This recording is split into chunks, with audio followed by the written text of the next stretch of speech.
Hey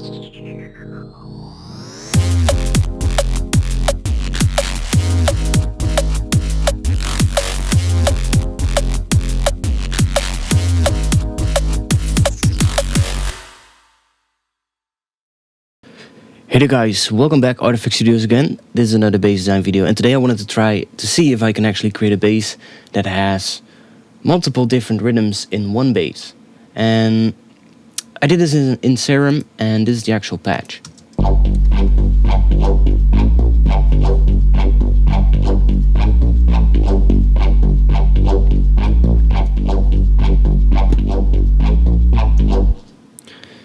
So I'm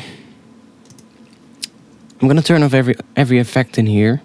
That might be the best thing to do. So just do that.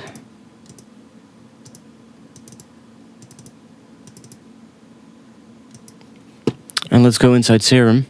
I'm gonna turn off the sub. I'm gonna turn off this and that. And I'm also gonna turn off the effects. So the first thing I started with creating a wavetable. And this wavetable is from a audio sample. It's from a vocal. That one. And I'm pretty sure that you can find vocals like that on the internet. There's a lot of them on the internet saying all kinds of words. I just decided to take that one. So when you throw something into Serum, you get all these import options. However, I didn't decide to use that. I went into the wavetable editor and I entered a formula here of 500. So with doing that, you tell Serum that every table in this wavetable will be 500 samples in length. Now 500 samples is a certain way to define the length of an audio file. You can define it in a matter of seconds or minutes, but you could also do that in samples. So every one of these tables is 500 samples, and we can see it did a pretty good job. Now there is some pitch movement in this sample, so at some points it is actually going to drift a little bit, and you know, that might not really sound the best if we would use it just as the only wavetable that we're going to use. But I decided to actually just go with it and see what I can make from it. This bass was really like an experiment. Now, without the warping mode on it, we can hear how this sounds, and I also need to disable all the modulation. So I'm doing that right now. Without any of the modulation on this,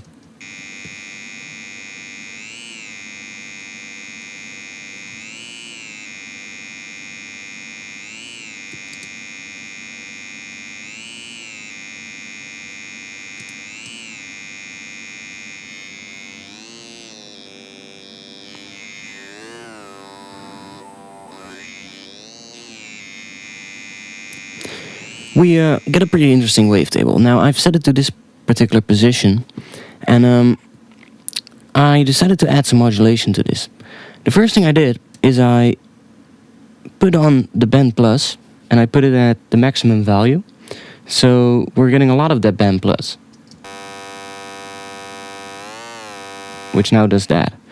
Then I added the macro number 1 to the band plus and brought the range all the way down. So what that's gonna do is now when I move that first macro knob, and you can see I've named it Formant.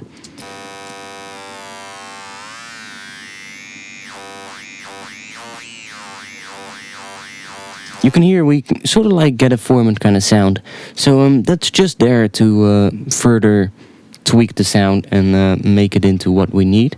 Give it a certain tone. It's sort of like colors the sound a little bit different. Then we also have 2 LFOs, and these 2 LFOs are going to create 2 separate rhythms on the sound. I wanted to try out and see what I can do with using 2 LFOs on one filter to create certain sounds. And the first LFO, I decided to add that one to the WT position of the first oscillator.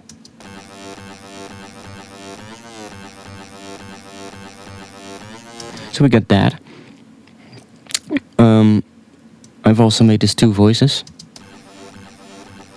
just to give it a bit more stereo width. And the LFO is set to a dotted timing, so it's actually a 1/4 dotted timing, and that creates that certain rhythm. You can see the notes. I'm restarting the notes every bar. So every bar the notes are basically restarting. And I'm using the monophonic legato section right here. 239 milliseconds portamento. And that creates a pretty good sound already. So I also added that same LFO to the volume of the first oscillator, and that creates a pretty cool sound. It sort of like emphasizes the movement of the WT position.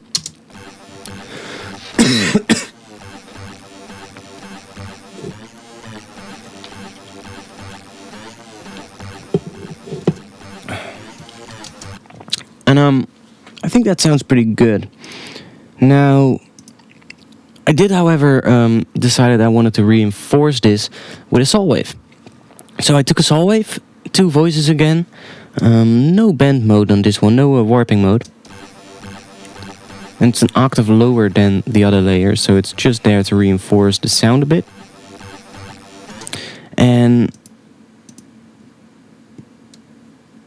oh wait. There's no difference between that because there's no level. Because I decided to add LFO number 2. That's the thing, I have my speakers on really low volumes right now, so sometimes I don't even notice that when I turn something on. I don't hear it because the volume is so low. But I need to do that, otherwise my mic is gonna pick this up. Or I have to put on headphones, but I hate working on headphones, to be quite honest. So, yeah, that's with the saw wave in there. It's just there to reinforce it and give it a little bit more bass. And that's pretty helpful because we're gonna use that bass by using the filter. So that is actually just the sound, what we have right now. This is just the sound coming from the 2 oscillators. I also layered a sub underneath it, and I'm using the parabolic shape sub. So it's a sub with a little bit more harmonics than the usual sine wave. I don't know why, it just sounds better. I don't know. Difference is really small. It sounds good. So then I added a Moog Lopez 18, and this is really gonna create a lot of movement on the sound. I'm using both LFO number 1 and 2. As you can see, both LFOs are being used on the cutoff. So I'm gonna turn them on. And those 2 LFOs together create a certain movement. The first LFO is set to a dotted 4th timing, so 1/4 dotted timing, and the second one is set to a 1/8 dotted timing, so it's twice as fast as the first one. So we now have 2 rhythms, but they still work together, and that's going to be quite fun. I really had a lot of fun playing around with this. The first one has a smoothing of, well, really high smoothing. So what's going to happen is that we're going to get an attack on this sound, and it's most likely not going to go as high as it's going right now. And it's going to be rounded off a lot, I guess. At least that's what I think it does. And with that turned on, listen to what happened.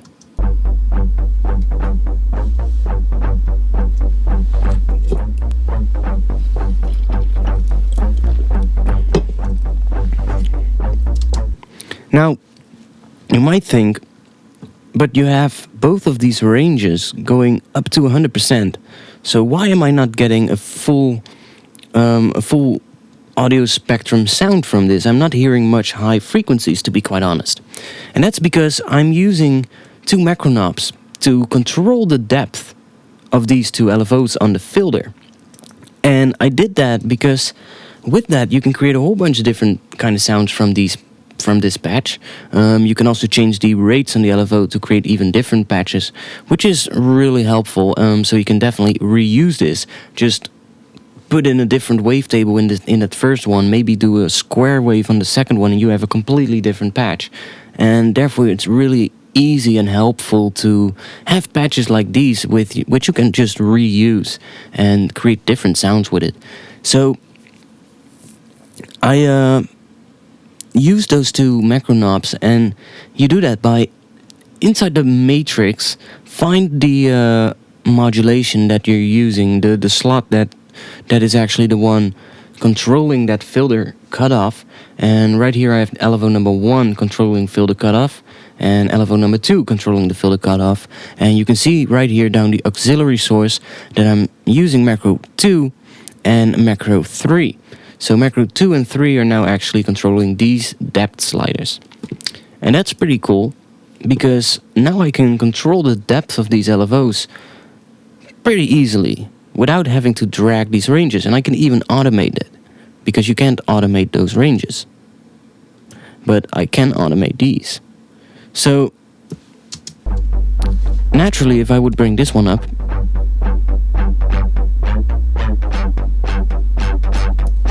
and this one, you can hear we get high frequencies again.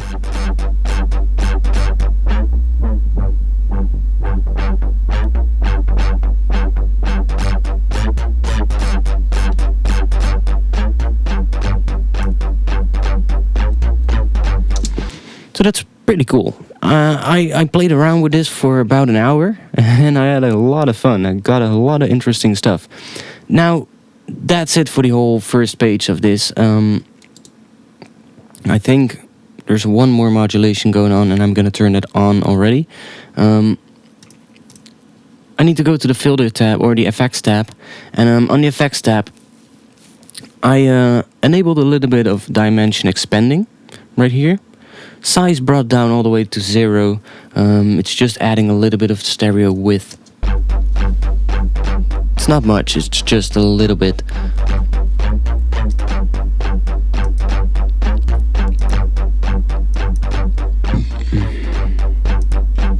But it sounds pretty good.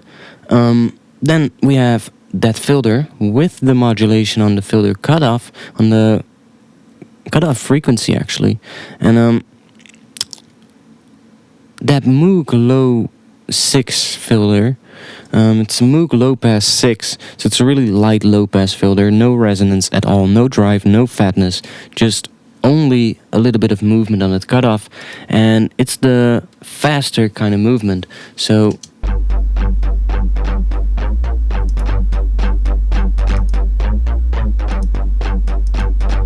there is some slight difference. It's a little bit low pass compared to before.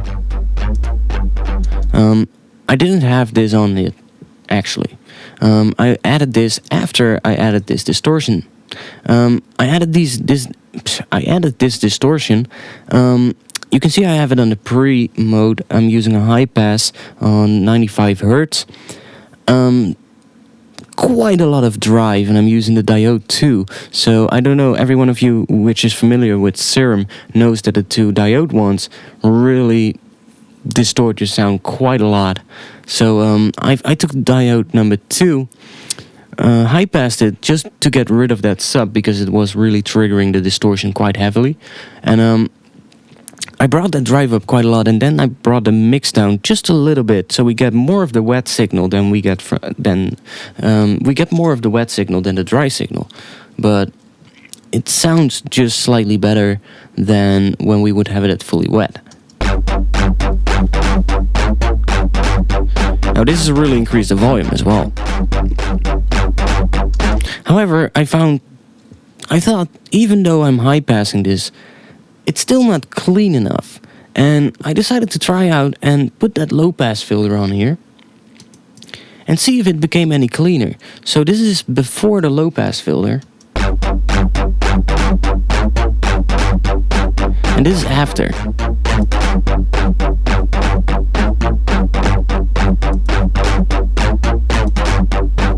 So it definitely became cleaner.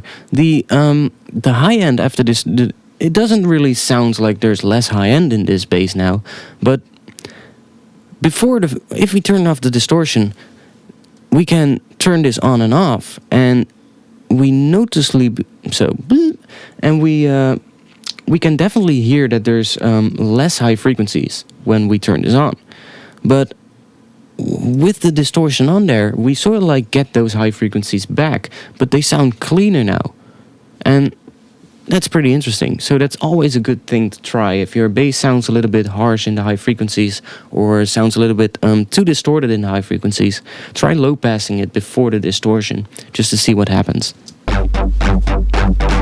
Finally, I added a compressor, which is not really doing much. I think this is just a default compressor setting. Just there. And that's it for the entire patch. So then we can go on to the effects. The effects are an EQ8, just to scoop out some of the mids. I found the mids were quite loud,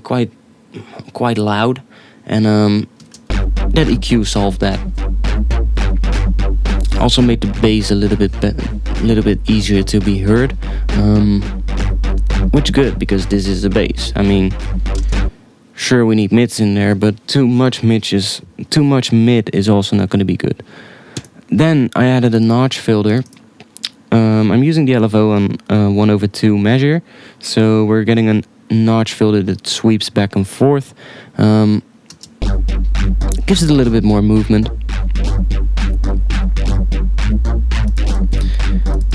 Then I have an audio effect rack, and I need to turn off the effects in there.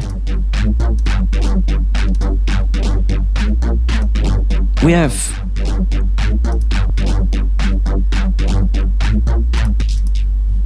the sub, just a plain sub, no effects on there.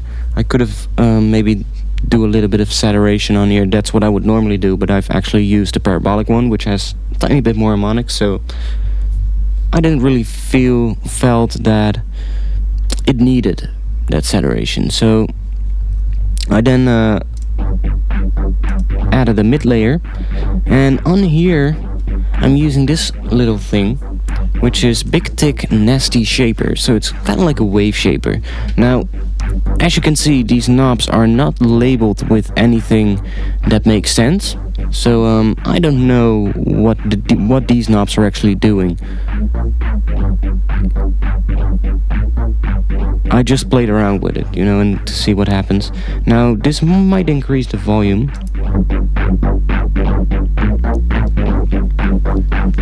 So we're getting a little bit of clipping now, but we're gonna fix that in a minute. I feel this sounds quite good. It adds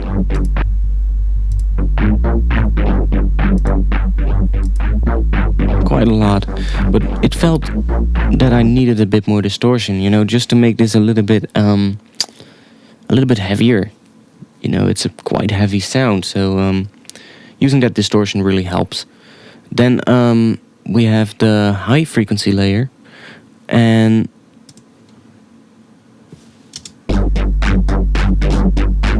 that really makes it sound nice and full. However, I decided to wash out the high frequencies with a chorus. There's quite a lot of chorusing on there.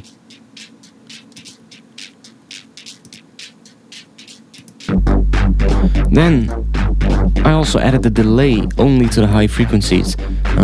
No feedback, just a delay, really short delay.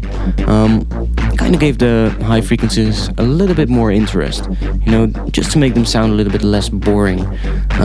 Then we have a Valhalla room with 25% mix, pretty small size, decay is pretty low, no pre-delay. Just to give those high frequencies a little bit more ambience. I also did the same thing on the mids, except I've done a smaller mix this time, because we don't need that much reverb on the mids, and that's just there to give the whole bass a little bit more, I don't know, just sounds better when you add a little bit of reverb to those mids, and especially to your highs. Then I have a utility just bringing the volume down, which is fixing the clipping as well. Just there. I can enable the DC switch, but I haven't done that. What that's gonna do, it's basically just gonna, well, you can see what it does. The DC switch filters out DC offsets and extremely low frequencies that are far below the audible range. So it just cuts off any frequencies that you're not gonna hear anyway. I could do that. I haven't done it, so don't do that. Then I'm gonna skip one device because I actually added that at the end when I was finished with the sound. So I have Maximus compressing the shit out of this. Bring that volume up.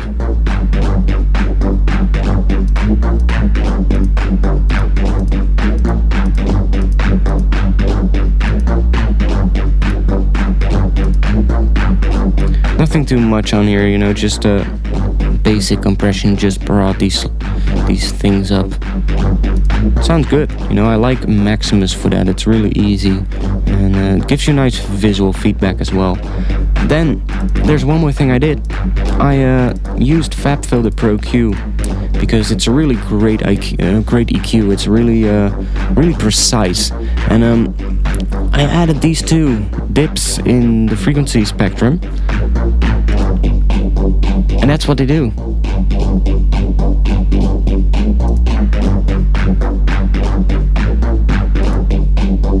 Really clean up the sound. It sounds much better after the EQ. And that's it for the sound. So, if you like this, then please subscribe to this channel. There are some cool things you can do now. Play around with those macros. Or change the speeds on this.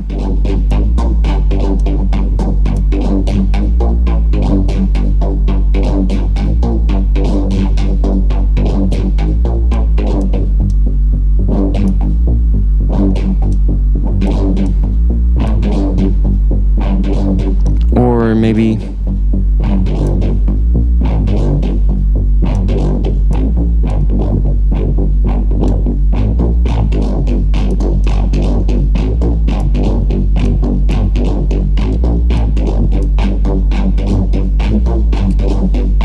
there you have it. It's a pretty cool sound, and I hope you learned something today. Now, if you want to see more of these videos, then subscribe to this channel. That will help you. I will keep you up to date. I'm doing quite a lot of videos this week. I've done 6 videos. This is the 6th one this week, and I quite like this new schedule. I'm trying to keep up with it, and it's going pretty well. I'll aim to do at least 5 videos every week. I might not succeed every single week, but I'm just trying to do more videos than I have done in the past. Then, if you want to see more of these videos and if you want to stay up to date, then you can come to my website. On there, you can actually subscribe for the forum right now. And I'm going to be doing a competition soon. I'm working on a sample pack. And that sample pack is going to contain a whole bunch of samples from all kinds of stuff. Drums, bass. And you are then going to make a track with that sample pack using only the samples provided. And the tracks will then be sent in. I will put them online, and people will be able to vote on the tracks. And the 3 top places will actually receive prizes. The prizes will range from some products from the ARTFX Studios web shop, but also you will get a copy of a synth. The first 2 places will get a copy of a synth, and I think all 3 places might be able to get an effect plugin as well. So yeah, there's definitely some interesting prizes to win in this competition, and yeah, to be part of that, you can come to my website, register there for the forum where I'm gonna host that competition, and I'll keep you up to date. As soon as the competition goes live, I make a YouTube video. I'll make a post on the forum. And I hope to see you guys there. It will be great fun to see what you guys can come up with the samples that I'm creating. So yeah, other than that, I hope you like this video, and I'll see you back tomorrow. Peace.